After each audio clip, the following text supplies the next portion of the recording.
ఒక 24 ఏళ్ళ అబ్బాయి ట్రైన్లో ప్రయాణం చేస్తూ ఉంటాడు. ప్రయాణం చేస్తూ కిటికీలో నుంచి చూస్తూ, నాన్న చూడు చూడు, మనం వెళ్తుంటే చెట్లు వెనక్కి వెళ్ళిపోతున్నాయి అంటాడు. తండ్రి నవ్వి ఊరుకుంటాడు. ఆ ఎదురుగా కూర్చున్న యంగ్ కపుల్, ఏంటి వీడు చూడటానికి ఇంత పెద్దగా ఉన్నాడు, చిన్నపిల్లలా బిహేవ్ చేస్తున్నాడు అని అనుకుంటారు. తర్వాత మళ్ళీ కొడుకు, నాన్న చూడు, మనం వెళ్తుంటే మేఘాలు మనతో కూడా వస్తున్నాయి అని అంటాడు.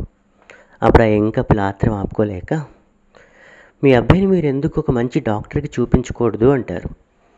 అప్పుడు ఆయన అంటారు, మేము ఇప్పుడు హాస్పిటల్ నుంచే వస్తున్నాం, మా అబ్బాయికి ఈరోజే కళ్ళు వచ్చాయి అని. ఎంత త్వరగా ఎదుటి వాళ్ళని జడ్జ్ చేసేస్తామో కదా.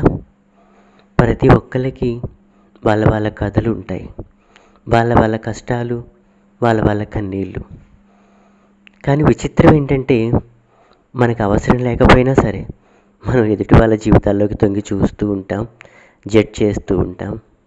మనమే ఒక నిర్ణయానికి వచ్చేస్తాం వాళ్ళ ప్రమేయం లేకుండా.